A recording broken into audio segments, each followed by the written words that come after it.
Hey guys, Chris from Black Flag Barbell Club. Today we're going to be talking about barbells on Worth It Wednesday. So we've got 3 different bars of 3 different price points. We've gone from expensive, middle of the road, cheap.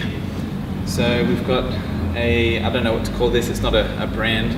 I would refer to this as a sort of a mass-produced Chinese steel barbell. You can get these for $100, $150 from places like Gym Direct, equipment wholesalers, that kind of thing. Then we step up to the 500-ish range, so this is 560. This is the Rogue Ohio Power Bar, and this is IPF approved. A lot of powerlifters will gravitate towards these or know what they are. And this is an Alico powerlifting competition bar. So this is around 2000 plus in Australia. All right.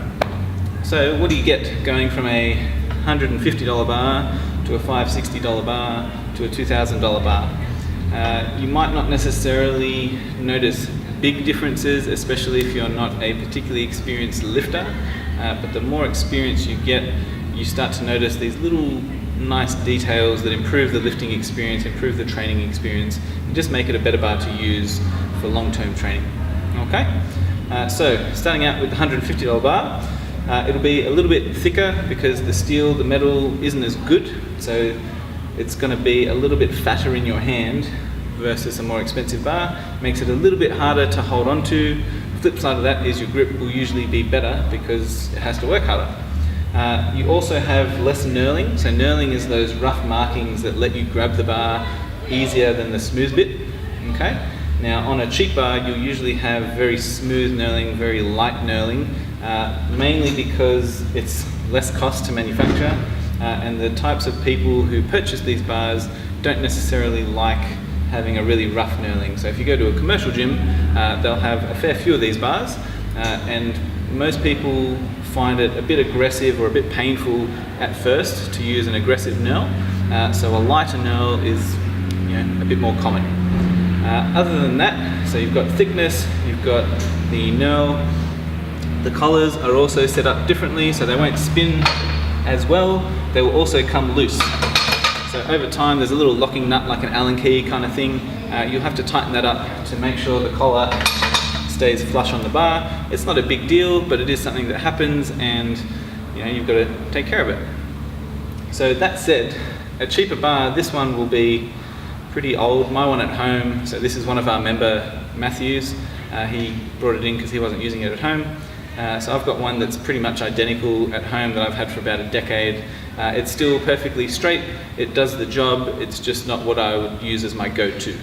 Okay? So if you're starting a home gym, you're not sure if you're going to stick with it or if lifting is for you, then a smaller investment, $100, $150, is a much easier way to get started, and if you don't stick with it, then you're only out a little bit of money. Now we step up to $560 mark, so the Rogue Power Bar. This is IPF approved, as I said. That just means it's legal in IPF sanctioned competitions. It'll be a little bit thinner than this one, again, because the steel is better quality. The knurling is going to be much rougher, so it's going to grab your hand a lot better for heavy deads, bench press, rows, that kind of thing. The collars are also going to be much better set up. They're not going to come loose. You have to actually, it's a bit involved if you want to get in and clean the collar, which you only have to do maybe once every year or so.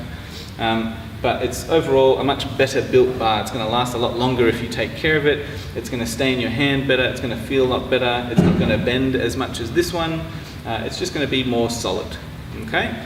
Now the benefit to this, obviously being IPF approved or comp spec, is that it's very, very similar, if not what you'll be using on competition day if you're a powerlifter. Now we tend to use in Australia the Alico competition bars for any Powerlifting Australia competition. In America, I think the Rogue bars are a lot more popular for comps, but it's going to get you a lot closer to this than one of these. This will feel almost foreign when you transfer to an Alico comp bar. Okay?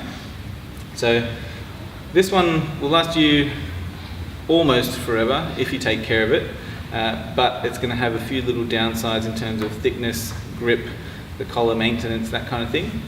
This one will definitely last you a lifetime if you take care of it. It's going to feel really nice in the hand, have great grip, and it's going to feel really solid on your back. It's not going to move around or wiggle, that kind of stuff, anywhere near as much as something like the cheaper bar. And then we move to the top of the food chain kind of thing, the Alico competition bar. So again, $2,000-ish. The jump between here and here is obviously a massive price difference.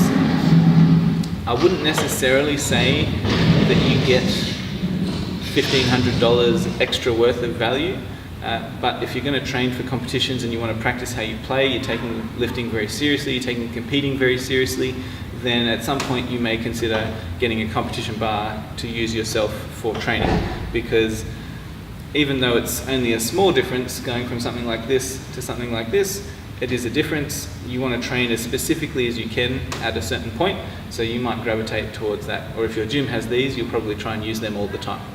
Okay? Now, you're going to have, again, really great knurling. This is a little bit more aggressive again from here. You can get training bars from Alico that have a less aggressive knurling for that reason, so they don't beat up your hands too much if you're using it every day, day in, day out. They've got obviously the same powerlifting markings. The collars will spin very well, but not too much, because you don't want to have, a massive squat weight on your back rotate and influence you. So it'll allow a little bit of movement, but just enough. The collars are very, very good quality. Everything is machined very precisely. You're basically paying to have the Lamborghini of barbells kind of thing, which is a relatively good comparison. Not everyone has a need to drive a Lamborghini or a race car or whatever you might think. Most people get along fine with a really good value bang for buck car that can do most of what they want. Some people need to start out in a beater car and see what they want, what they like, if they want to drive at all. Yeah? So that's the 3 barbells for today. Is it worth it? Alico, if you're just training on your own at home, probably not, in all honesty. I mean, it's nice to have really nice things, but for $2,000, you're spending a lot that could be spent on other bits of equipment. I would say my pick would be the middle of the road Ohio bar. Another good brand that we get in Australia is Australian Barbell Company. They make a really good power bar as well. We've got 5 or 6 of them here at the gym. These bars will last you forever. You can beat them up, you can do pretty much whatever you want to them, and they will stand the test of time. You can't abuse them. Any bar will bend at some point, even one of these guys, which is a very expensive mistake. But if you take care of it, this will do everything you want it to do. It'll never let you down in terms of slipping out rather than not having the strength. And yeah, you'll just have a great time training with it. If you're starting out and you're not sure if you want to invest in anything higher up, then this is a perfectly fine option. You'll be able to do everything. You might just notice things that you don't like about it, like it'll slip out.